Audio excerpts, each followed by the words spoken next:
एक बार शिव जी के अंश को अग्नि, पर्वत, मुनियों की 6 स्त्रियां भी नहीं संभाल पाए।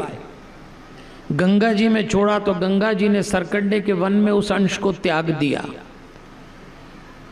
और जब वन में त्यागा तो वो बालक बना। उसके 6 कृतिकाओं ने उस बालक को पाला तो उसका नाम रख दिया कार्तिकेय।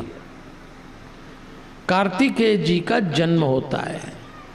कृतिकाओं ने उसको वन में पाला था। एक दिन विश्वामित्र मुनि आते हैं, उस बालक का संस्कार कराते हैं। विश्वामित्र जी वही हैं जो क्षत्रिय से ऋषि बने थे।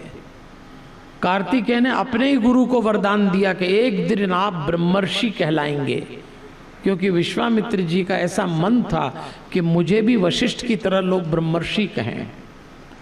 आप बताइए, गुरु वरदान शिष्य को दे, ये तो समझ में आता है, पर शिष्य इतना प्रतिभाशाली कार्तिकेय कि वो अपने ही गुरु को वरदान देते हैं।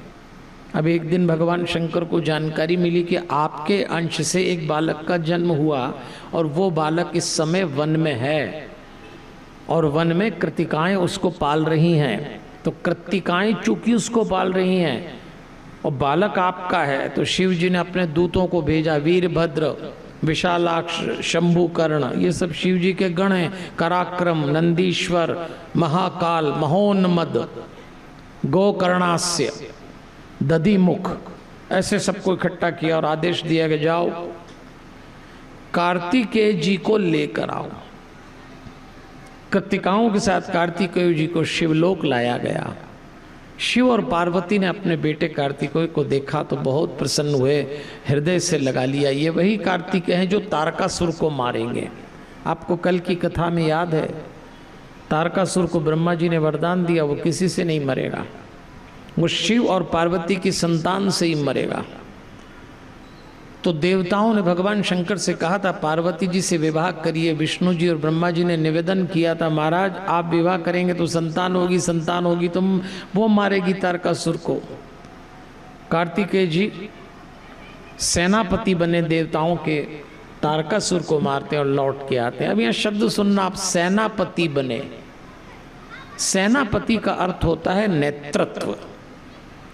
हम सब चाहते हैं कि हमारे बच्चे इतने योग्य बने, इतने योग्य बने कि जिस क्षेत्र में वो जाएं उस क्षेत्र में टॉप पे हों, लीडर हों, नेतृत्व करें, प्रतिनिधित्व करें, ख्याति प्राप्त हो उनको, लोकप्रिय हों हमारे बच्चे, कुल मिला के सफल सफल सफल। आजकल तो बच्चों की सफलता के लिए माँ बाप को क्या नहीं करना पड़ता। शिव और पार्वती की ये संस्थान नेतृत्व कला से भरी हुई थी और वो बने कार्तिकेय। देखिए देवियों और सज्जनों, जब किसी को सफल होना हो तो पहला सूत्र तो कार्तिकेय जी सिखाते हैं, खूब परिश्रम करना। ये पहला सूत्र है। आजकल के बच्चों से जब मैं बात करता हूं तो मैं कहता हूं कि नेतृत्व कला कार्तिकेय से सीखें।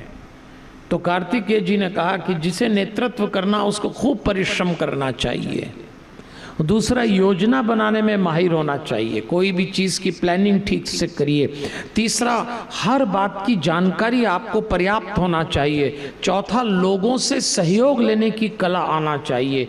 पांचवा, टीम वर्क। देखिए ये जो समिति आपकी ये आयोजन कर रही है, मैं 4-5 दिन से देख रहा हूँ कितना टीम वर्क से काम कर रहे हैं। और आजकल के समय में एक काम और बहुत ज़रूरी है, अपने काम की मार्केटिंग करना भी आना चाहिए। अब देखना आप अभी आगे कार्तिकेय क्या करते हैं, तब जाके आप नेतृत्व कर सकते हैं। लेकिन ध्यान रखना ये सब कुछ बाहर है। आप बाहर आक्रामक हो जाएं पर भीतर शांत हो जाएं। पूरी सफलता तभी है जब बाहर आप सक्रिय रहें और भीतर आप शांत रहें। हम लोग बाहर तो सक्रिय हैं पर भीतर अशांत हैं। अब बात आ रही है शिव पुराण की, कि शिव पुराण चाहता है हम कोई काम करें पर भीतर से बहुत शांत रहें।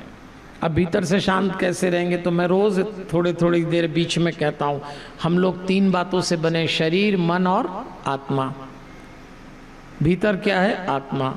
भीतर क्या है? मन। बाहर से शरीर दिखता है।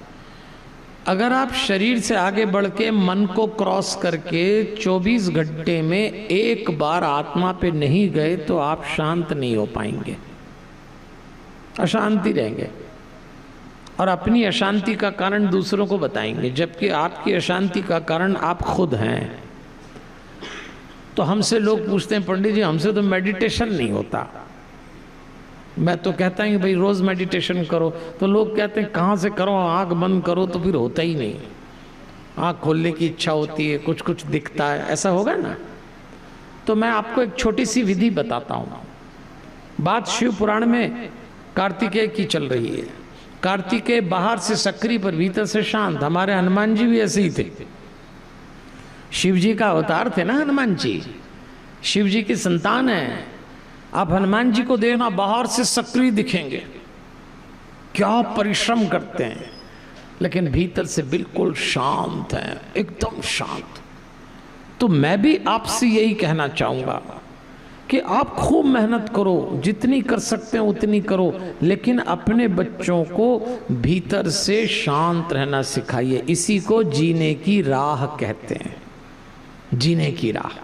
चूंकि बच्चे कार्तिकेय जी से ज्यादा परिचित नहीं हैं, तो हनुमान जी से तो हैं, वो भी शिव परिवार के, शिव जी की संतान है, शंकर सुवन कहा है। तो ये कला कैसे आएगी कि बाहर से सक्रिय भीतर से शांत? भाई देखो, हम तो हनुमान जी के माध्यम से आपको आज शिव पुराण में ये समझाना चाहेंगे कि हर जंगल वीरान नहीं होता, हर जंगल वीरान नहीं होता और हर वीरान शमशान नहीं होता, हर सुंदर भगवान नहीं होता और हर बंदर हनुमान नहीं होता। हनुमान जी साधारण बंदर नहीं है। ये कला हनुमान जी से सीखिए और हनुमान जी आपको ऐसी एक जीने की राह सिखाएंगे जिससे आप अपने ही भीतर जाके शांत हो सकेंगे।